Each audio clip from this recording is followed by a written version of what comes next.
أما بعد أعوذ بالله من الشيطان الرجيم بسم الله الرحمن الرحيم سيقول السفهاء من الناس ما ولاهم عن قبلتهم التي كانوا عليها قل لله المشرق والمغرب يهدي من يشاء إلى صراط مستقيم آمنت بالله صدق الله وخالقنا العظيم ببركته إن الله وملائكته يصلون على النبي يا أيها الذين آمنوا صلوا عليه وسلموا تسليما اللهم صل على سيدنا ومولانا محمد وعلى آل سيدنا ومولانا محمد وأصحاب سيدنا ومولانا محمد وبارك وسلم الصلاة والسلام عليك يا سيدي يا رسول الله وعلى آلك وأصحابك يا سيدي يا حبيب الله الصلاة والسلام عليك يا سيدي يا رحمة للعالمين وعلى آلك وأصحابك يا سيدي يا خاتم النبيين احباب ذی وقار بزرگوں دوستوں بھائیوں عزیز بچوں السلام علیکم ورحمۃ اللہ وبرکاتہ۔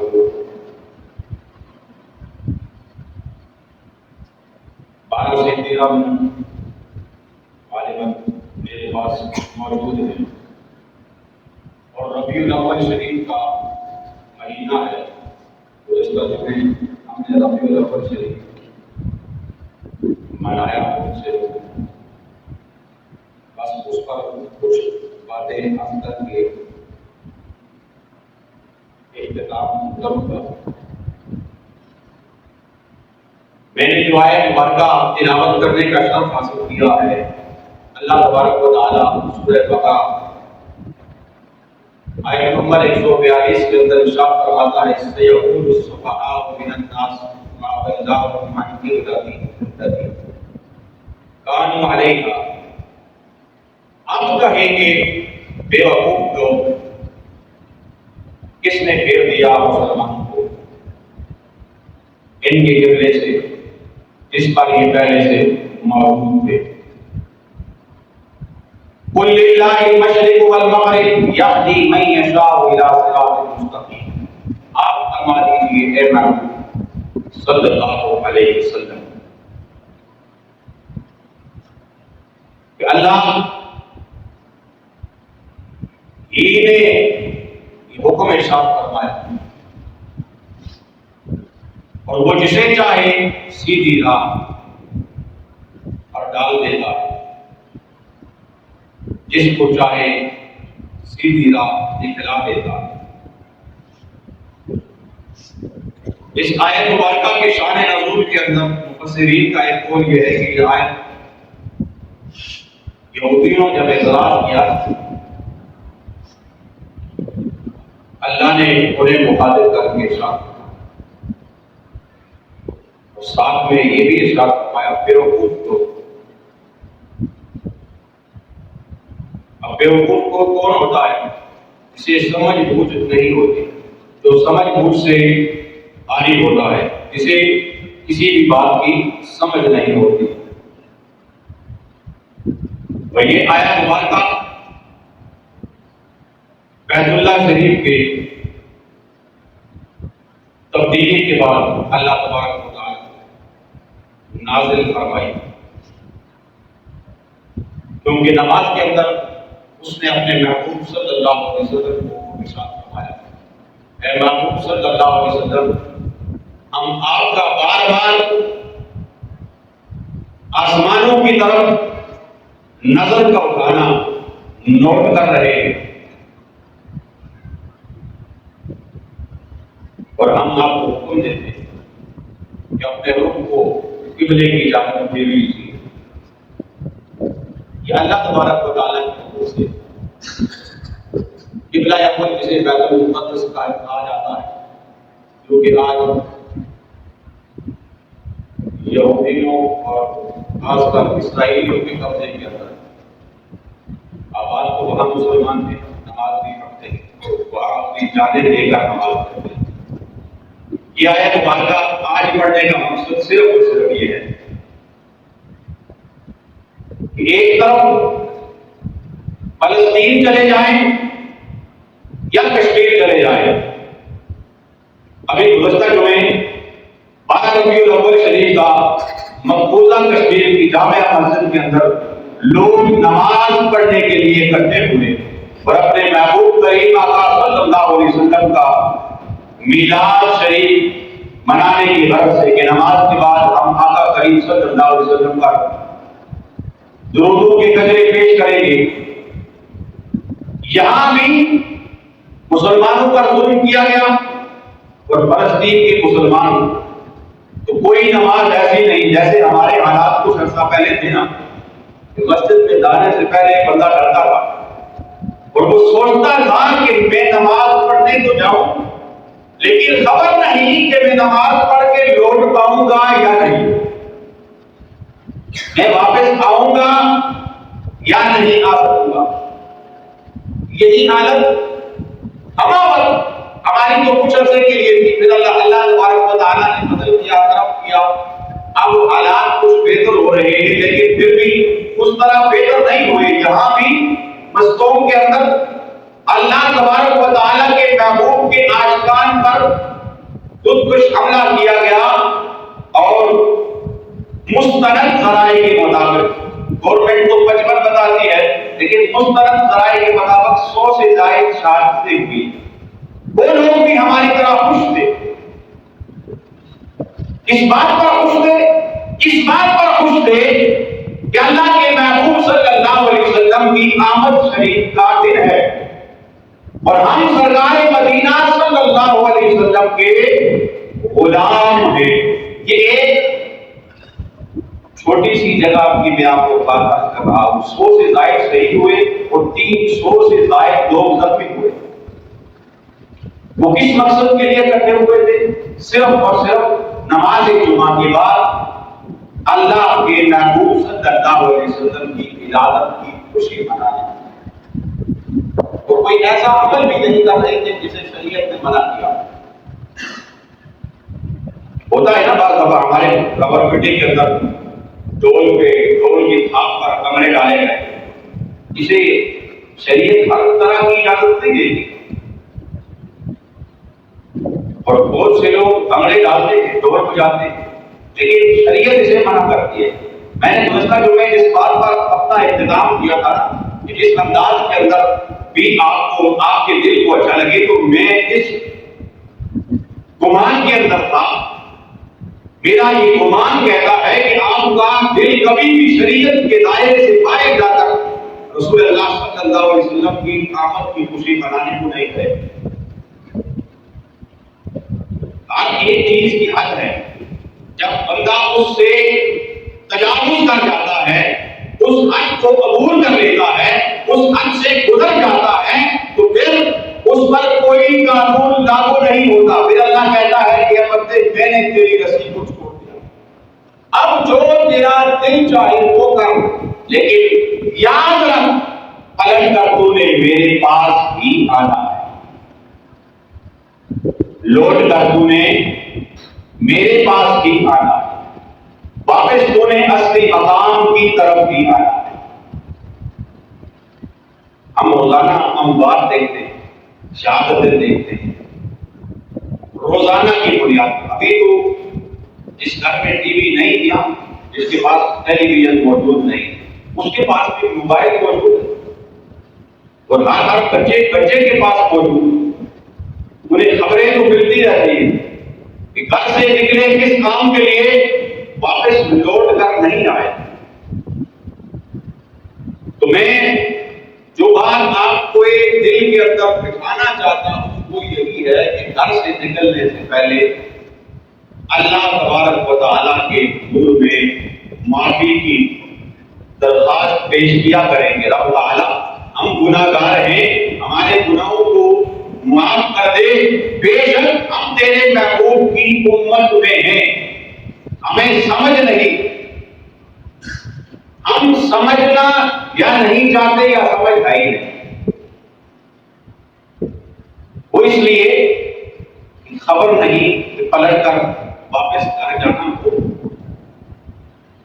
نصیب ہو کہ نہ ہو، اس موڑ پر اللہ تبارک و تعالیٰ کی طرف سے حکم آ جائے، بہرحال اپنے اس مقصد کی طرف واپس آتا جو میں نے آج آپ سے عرض کیا، بس 2-4 منٹ۔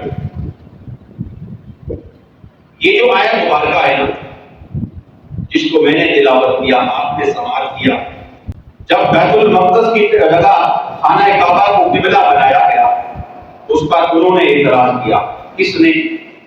جو آج وہاں خون بہا رہے، جو آج مسلمانوں کو وہاں آزادی کے ساتھ اللہ کی عبادت نہیں کرنے دے رہے، باوجود اس کے کہ وہاں ان پر وہ ظلم ڈالتے ہیں، اور اس مسجد کے اندر آپ کو جگہ میسر نہیں آئے نمازی کے لیے نماز ادا کرنے۔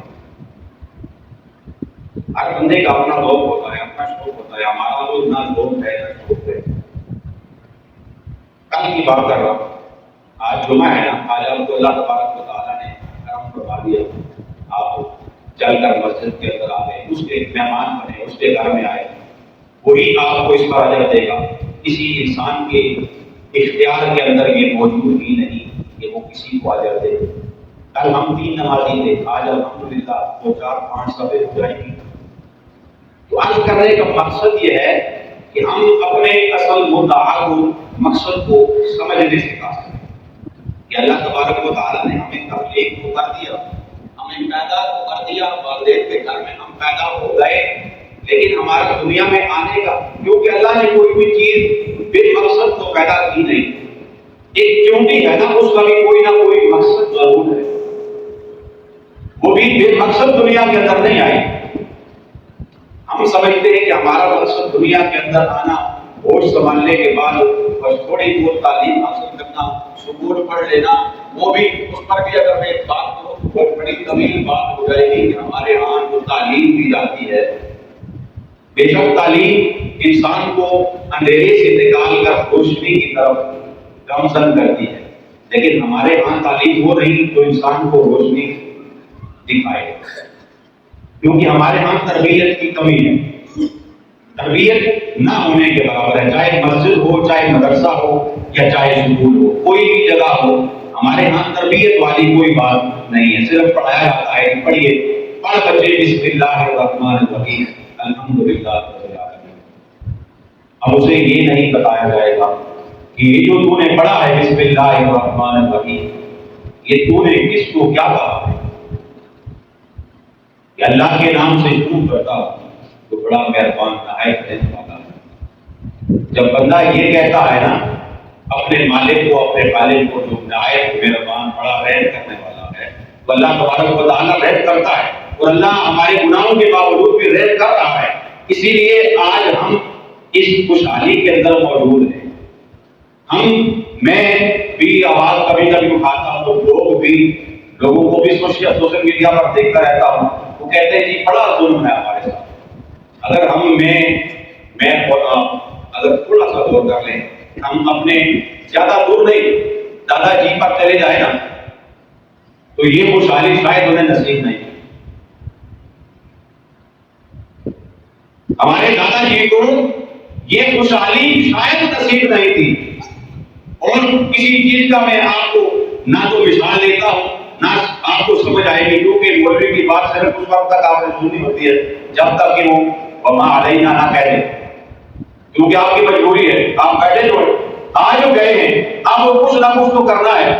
تو میں یہ کہہ رہا تھا ابھی سے تھوڑے عرصے پیچھے چلے جائیں، آپ کی یہ مسجد شریف کی شاید کچی ہوئی، لیکن اس وقت جب مسجد کچی تھی تو لوگ پکے، ان کا ایمان پختہ تھا، مضبوط تھا، وہ پھر دلیل جو انہوں نے سن لیا اس پر پھر دلیل قائم کرنے کے لیے کوئی بہت ہی زیادہ بڑا متقی عالم ہو جس نے ان کے ذہن بنے ہوئے کو کسی دوسری طرف پھیر دیا، جیسے کہ ہمارے علماء ساری زندگی نور و بشر پر لڑ کر مناظرے کر کے اپنا وقت برباد کر رہے ہیں کہ حضور نور ہے یا نہیں ہے۔ میرے لیے تو اتنا کافی ہے کہ اللہ کے محبوب صلی اللہ علیہ وسلم، بس اس پر بات ختم کرتا ہوں، آپ کو اگر سمجھ آ جائے میرے ایمان کے لیے اتنا کافی ہے کہ حضرت جابر رضی اللہ تعالیٰ کو یہ مشہور حدیث سے پڑھتا ہے، بچے نے سن رکھی ہے،